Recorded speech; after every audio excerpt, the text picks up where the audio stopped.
At 4:17 a.m., on a moonless night in the Strait of Hormuz, two Iranian warships made a decision that would change everything. The Moj-class frigates Sahand and Dana turned directly toward the USS Arleigh Burke. There was no warning, no radio call, only 3,400 tons of aging steel pushing forward at maximum speed. Their crews believed the environment favored them. The strait is only 21 miles wide, crowded with oil tankers, navigation lanes, and coastal radar sites along the Iranian shoreline. On paper, it looked like the kind of terrain where a larger and more advanced opponent could be boxed in. What they did not realize was that they were moving straight into one of the most advanced naval defense networks ever assembled. The Americans had already been watching them for 6 hours. The Strait of Hormuz is more than the world's most important oil choke point. It is one of the most closely monitored stretches of water anywhere on the planet. Aircraft like the P-8 Poseidon circle high above, submarines patrol below the surface, and destroyers such as the Arleigh Burke maintain what the U.S. Navy calls a persistent presence, a careful phrase that essentially means they are always there. Iran knows this region better than anyone. It is their neighborhood, and their strategy has long relied on using the narrow waters to reduce some of America's technological advantages. In theory, confined sea lanes, fast-moving patrol craft, or a sudden missile threat could create the kind of pressure traditional naval warfare does not. These scenarios have been studied and rehearsed for years. What is often underestimated is the distance between theory and execution, between designing the perfect trap and carrying it out against a ship that has been expecting your move since the day before. The USS Arleigh Burke is the result of 4 decades of continuous destroyer development. It displaces 9,200 tons and is powered by 4 General Electric LM-2500 gas turbines, producing 100,000 shaft horsepower. Its Aegis combat system, supported by the Spy-1D phased array radar, can track more than 100 targets at once. With 96 vertical launch system cells carrying standard missiles, Tomahawks, and quad-packed ESSMs, this is not a vessel built for equal exchanges. It is built to detect threats early, respond from a distance, and operate in coordination with support the other side may never even know is there. What happened next would make that reality impossible to ignore. At 4:22 a.m., the first clear sign of hostile intent appeared. Sahan's fire control radar locked onto the Burke. This was not a routine scan. It was a firm lock, the kind associated with the final moments before a weapons release. Inside the destroyer's combat information center, warning tones cut through the low hum of electronics. The alert was immediate: threat warning, missile system active. The Spy-1D radar had been tracking both Iranian frigates for hours. Now it detected their phased array systems, focusing energy and refining firing solutions. For the tactical action officer, there was little room for interpretation. The radar data revealed the situation clearly. Preparations for an attack were underway. To understand how the Aegis combat system responds in a moment like this, imagine the most advanced air traffic control network in the world. Except instead of guiding aircraft safely to the ground, it is organizing the neutralization of anything that could endanger the ship. The SPY-1D radar uses 4 fixed arrays, each facing a different direction. Every array contains thousands of radar elements capable of steering beams electronically without any mechanical movement. That allows the system to monitor every direction at once while also guiding defensive interceptors toward incoming threats. The combat system processes all of this information in real time. It evaluates speed, altitude, direction, and intent, then matches the threat to the most effective response. The entire sequence unfolds faster than a person could manually react. By the time the Iranian fire control radar switched on, Aegis had already modeled 14 possible response paths and ranked the 3 most likely. The crew did not need to invent a plan on the spot. Their role was to confirm what the system had already identified. Then the captain's voice came over the 1MC, battle stations. All hands battle stations. This is not a drill. Across the ship, 280 sailors moved with the precision of repetition and training. Damage control teams sealed watertight doors. Engineering crews confirmed backup power systems. Weapons personnel checked missile status and readiness. In just 90 seconds, the Burke shifted from a ship on patrol to a ship fully prepared for combat. Not because anyone panicked, but because every step had already been built into the process. At 4:24 a.m., the Iranian ships made their move. 4 anti-ship cruise missiles launched almost simultaneously, 2 from Sahand and 2 from Dana. These were not the newest weapons on the battlefield. They were locally produced versions of the Chinese C-802 design developed decades earlier. But age does not make a missile harmless. Each one carried a 165-kilogram high-explosive warhead and flew at about Mach 0.9. As they approached their target, the missiles dropped to just 5 to 7 meters above the surface of the water, skimming the waves in what is known as a sea skimming profile. Flying that low makes detection and interception much more difficult until the final moments. The purpose of the attack was not necessarily to overwhelm the destroyer with a single strike. The plan was more calculated. By launching multiple missiles at once, the Iranian crews hoped to saturate the Burke's defenses, forcing the ship to use expensive interceptors and possibly opening the door for additional attacks later. It's a classic asymmetric approach. Pressure a powerful opponent by making them spend far more to defend than you spend to attack. But that calculation only works if the weapons actually reach their target. The Burke's response unfolded immediately, and it happened in layers. The Aegis system does not rely on a single defensive step. It stacks multiple solutions together. At 42 miles away, the SPY-1D radar detected and tracked all 4 incoming missiles. By 38 miles, firing solutions had already been calculated for SM-2 standard missiles. At 35 miles, the combat system authorized engagement. At 4:25 a.m., 2 SM-2 interceptors launched from the destroyer's forward vertical launch system. The missiles shot straight upward before their control surfaces adjusted and pushed them into a rapid climb, accelerating past Mach 3 toward the interception point. These interceptors are not simple fire-and-forget weapons. During the middle phase of flight, they rely on inertial guidance while receiving constant updates from the ship's radar. Only in the final moments do their onboard seekers activate, guiding them toward radar reflections from the incoming threat. At 4:26 a.m., about 28 nautical miles from the Burke, the first Iranian missile disappeared from the radar screen in a burst of fragments. The SM-2's blast fragmentation warhead had detonated close enough to tear the missile apart in midair. Pieces of the wreckage fell into the sea. 11 seconds later, the second missile was intercepted at roughly 25 nautical miles. 2 down, 2 still inbound. Now the next defensive layer took over.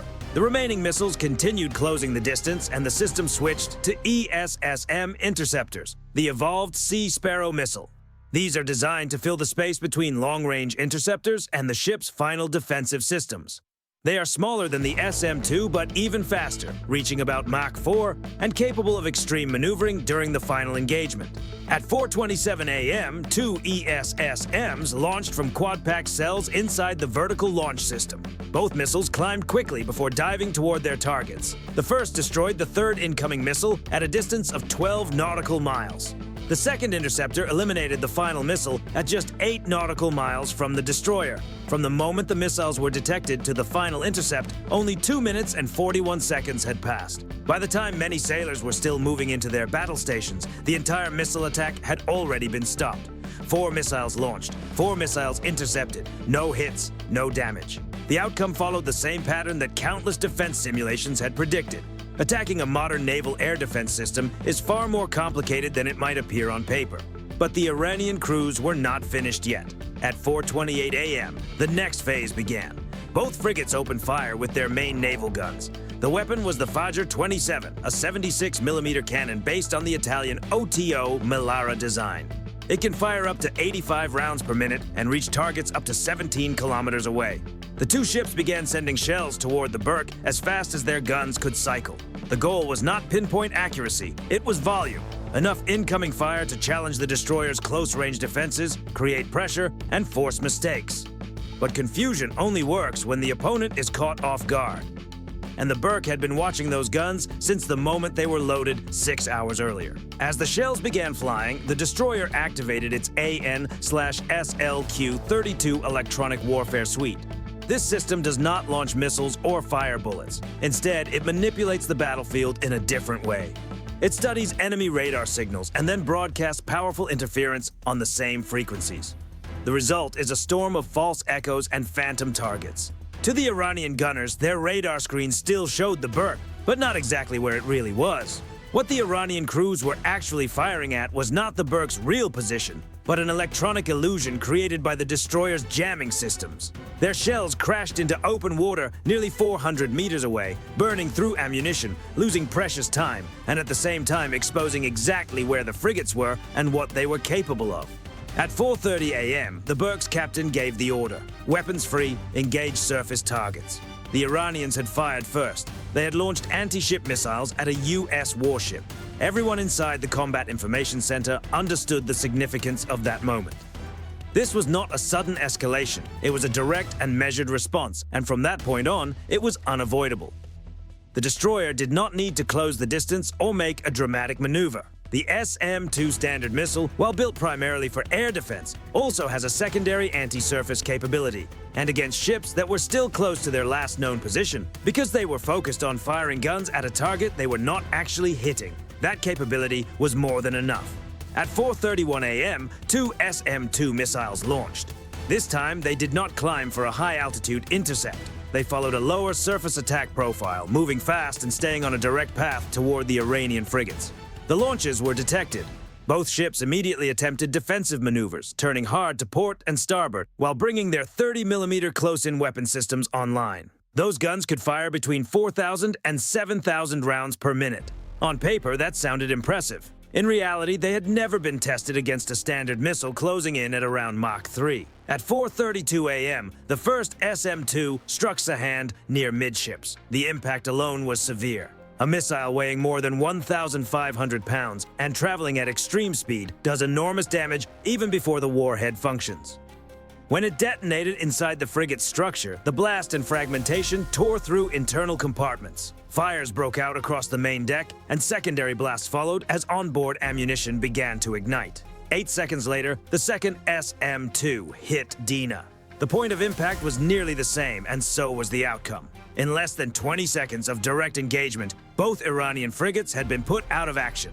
What makes that sequence especially striking is that these were not intended to send the ships straight to the bottom. They were precision strikes aimed at disabling key systems, engine spaces, command centers, and the parts of the ship needed to fight or move effectively. The objective was to leave both frigates burning and crippled, but still afloat. At 4:35 a.m., the Burke received updated orders from Fleet Command: cease fire and allow Iranian rescue efforts to begin. The captain acknowledged immediately. The destroyer's weapon systems returned to standby, but the Aegis radar never stopped watching. As dawn began to break over the Strait of Hormuz, two Iranian warships were still on the water, burning under the first light of morning. The cost of the encounter was impossible to ignore.